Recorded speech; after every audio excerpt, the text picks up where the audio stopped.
En el año 399 a.C., en Atenas, el corazón de la ciudad era el Ágora, la plaza pública donde todo ocurría al mismo tiempo. Allí en el Ágora los mercaderes vendían aceite y pescado, los políticos negociaban sus alianzas, los ciudadanos discutían, los jóvenes escuchaban a los filósofos. Era un espacio abierto, era ruidoso, sin fronteras claras entre el comercio, la política y la filosofía. O sea, todo mezclado, todo visible, todo bajo el sol. Y en un extremo del Ágora estaba la Elía, era el Tribunal Supremo de Atenas. Y no era un edificio, no era un edificio cerrado con columnas y silencio, era un espacio libre, también abierto bajo el sol, porque los atenienses creían que la justicia debía ocurrir a la vista de todos. El nombre mismo venía del griego Eliasestai, que significa congregarse bajo la luz. Y allí se sentaron ese día 556 ciudadanos atenienses, mayores de 30 años y elegidos por sorteo. Se llamaban Eliastas, o sea, los del sol. En el centro del lugar estaba un hombre de más de 70 años, pequeño, con la nariz aplastada contra la cara, ojos sobresalientes y aparentemente tenía un vientre prominente. Iba descalzo, como siempre había andado, y con la túnica que usaba en invierno y en verano. Él había marchado así, descalzo, sobre el hielo, en la guerra de Poteidea, había combatido en 3 batallas en ese mismo cuerpo que Atenas consideraba físicamente ridículo, y llegó a ese tribunal exactamente igual que llegaba todos los días al mercado. Ese hombre se llamaba Sócrates, y la acusación tenía básicamente 2 cargos. El primero era asebeia, impiedad. O sea, no creer en los dioses del Estado. Y el segundo consistía en corromper a los jóvenes. Y Sócrates abrió su defensa diciéndoles a aquellos 556 eliastas que no iba a cambiar la forma en que hablaba para convencerlos de nada, que era la primera vez en su vida que comparecía ante un tribunal y no iba a transformarse en otra persona para eso. Lo que dijo ese día Sócrates está registrado en la Apología de Sócrates, escrita por Platón, quien estuvo ese día en el juicio y lo registró todo. Pero antes de seguir, hay algo en el título que vale la pena entender, porque en español apología, la palabra algunos la pueden confundir con disculpa, suena a arrepentimiento, pero en griego viene de apo, o sea, desde, y logos, razón, palabra, argumento, o sea, una apología griega es una defensa racional, no es pedir perdón, es dar razones, y Sócrates no se disculpó de nada. Todo había empezado años antes, cuando un amigo suyo llamado Querefón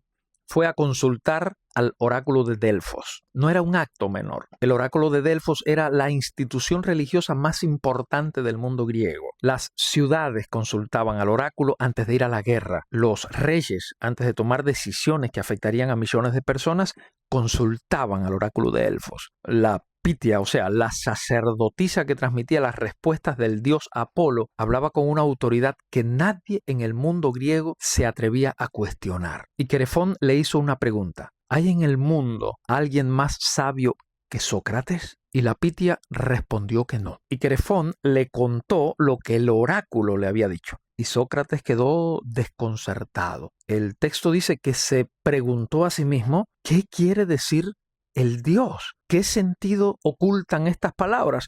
Porque yo sé sobradamente que en mí no existe semejante sabiduría, ni pequeña ni grande. O sea, la divinidad no podía mentir, entonces algo no cuadraba en la respuesta del oráculo y en lo que Sócrates pensaba. Así que Sócrates decidió investigarlo y fue a buscar a los hombres de mayor reputación de sabiduría en Atenas. Y no fue con el propósito de humillarlos. El texto dice con una precisión extraordinaria que fue creyendo que allí, mejor que en otra parte, encontraría materiales para rebatir al oráculo y presentarle a un hombre que fuese más sabio que él. Entonces fue a encontrar a alguien que lo contradijera. Fue a refutarse a sí mismo. Y el primero era un político. Y en Atenas del siglo V a.C., el político no era simplemente alguien que ocupaba un cargo. No.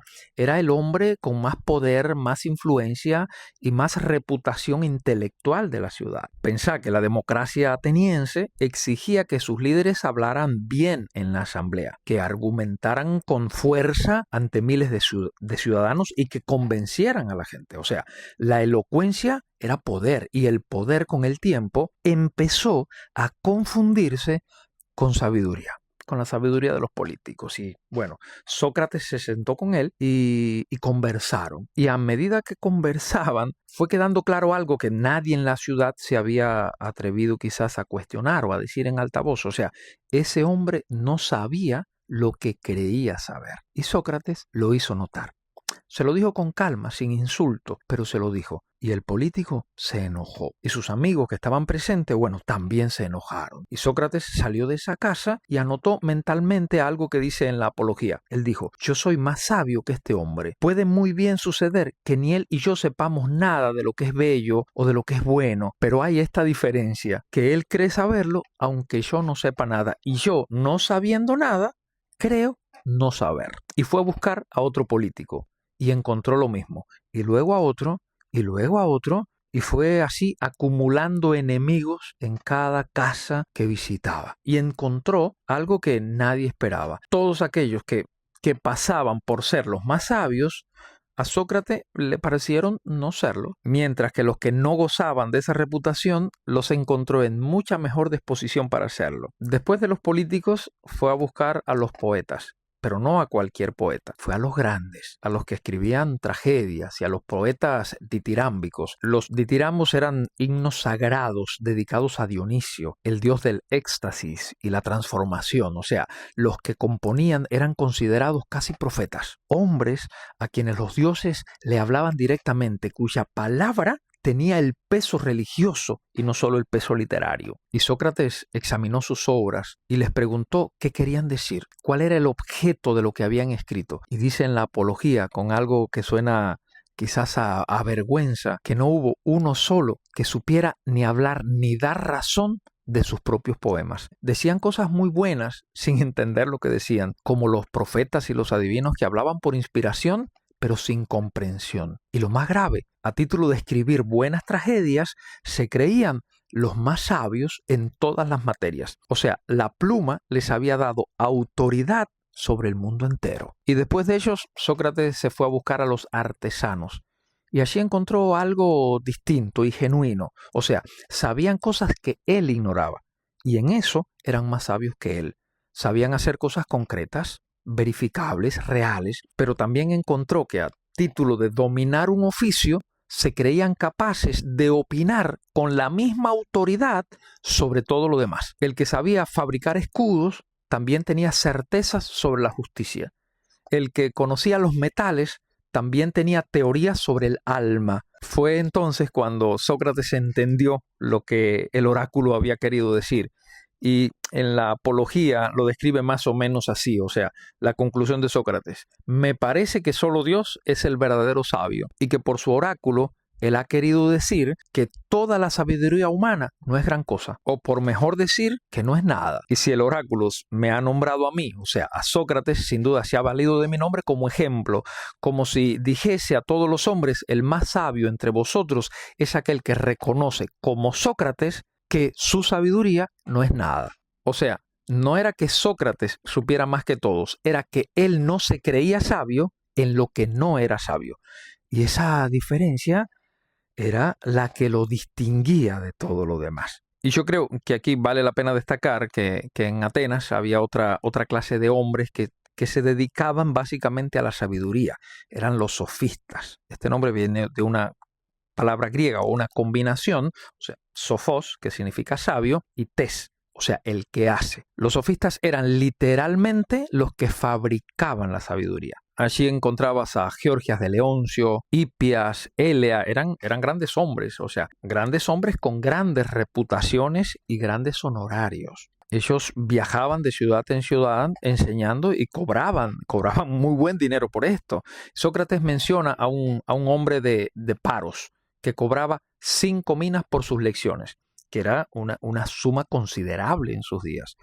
Y Sócrates, en cambio, llegó descalzo a su juicio y lo presentó como prueba. Les dijo, a ver, si yo ni siquiera cobro por lo que enseño, como los sofistas, y mi propia imagen es una prueba de eso. Los jóvenes más ricos de Atenas lo seguían por las calles y lo seguían fascinados y reproducían lo que Sócrates hacía con los adultos que se creían importantes. Y el texto describe cómo funcionaba este mecanismo de Sócrates que finalmente lo llevó al tribunal. Cuando los jóvenes replicaban este método socrático, los adultos no se enojaban con esos jóvenes, se enojaban con Sócrates. Decían que había un cierto Sócrates, que era un malvado, que corrompía a la juventud.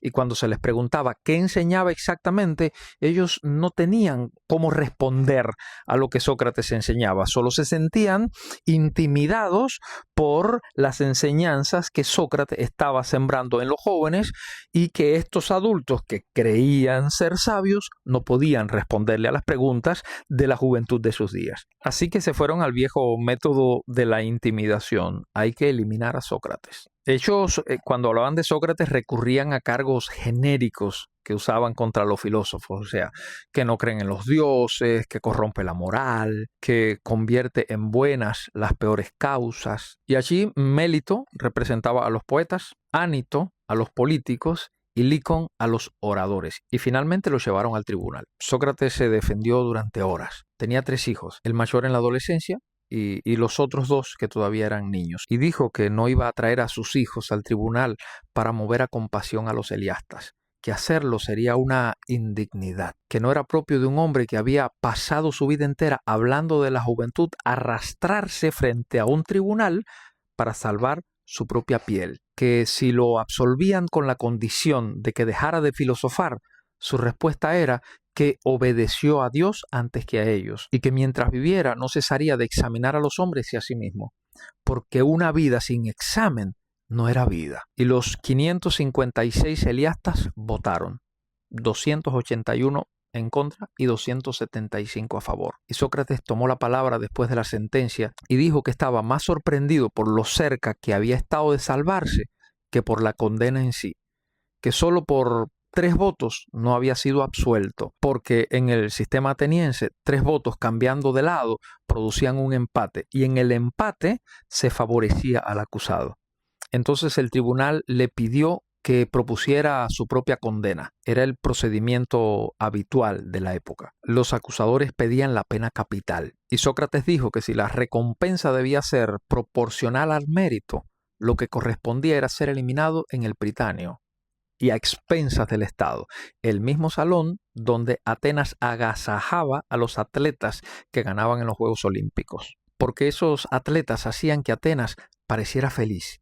Y él la hacía feliz de verdad. Sus amigos presentes, entre ellos Platón, le rogaron que propusiera una multa razonable y finalmente Sócrates aceptó proponer 30 minas, con ellos como fiadores. Pero los eliastas deliberaron y lo condenaron a muerte. Sócrates entonces tomó la palabra por última vez y les dijo que por su impaciencia iban a cargar con una vergüenza que duraría más que cualquiera de ellos, que si hubieran tenido un poco de paciencia, su muerte llegaría sola, porque ya contaba con más de 70 años, que sus enemigos tendrían para siempre la historia de haber matado a Sócrates. Y les dijo que no tenía resentimiento contra sus acusadores ni contra los que lo habían condenado, que no podía resentirse, porque no sabía si la muerte era un mal, nadie lo sabía. Se le temía como si se supiera con certeza que era el mayor de los males, pero nadie había estado muerto como para volver y confirmarlo. Y antes de terminar, entonces pidió una sola cosa. Cuando sus hijos fueran mayores, que los hostigaran, que los examinaran, que los atormentaran si veían que preferían las riquezas a la virtud, que les hicieran las mismas preguntas incómodas que él le había hecho a todos ellos. La apología de Sócrates registra las últimas horas de un hombre que pasó su vida entera haciendo una sola cosa, preguntando a los poderosos, a los inspirados, a los hábiles, pero no para humillarlos, sino para entender qué sabían de verdad o qué creían saber. Y lo que encontró en todos lados fue lo mismo. El dominio en un área producía a los hombres una certeza que se derramaba sobre todo lo demás. El político que gobernaba bien creía que entendía la belleza. El poeta que escribía con inspiración creía que entendía la política. El artesano que dominaba un oficio creía entender el alma y Sócrates era el único que llegaba a cada conversación sin esa certeza. Y eso lo hizo el hombre más incómodo de Atenas. Los 556 eliastas que lo condenaron estaban absolutamente convencidos de tener razón. Y esa razón fue exactamente lo que Platón pasó el resto de su vida documentando. ¿Cuánto de lo que crees saber hoy lo examinaste de verdad? ¿O cuánto de eso que crees saber simplemente lo acumulaste, lo heredaste, lo repetiste hasta que se convirtió en una parte muy tuya?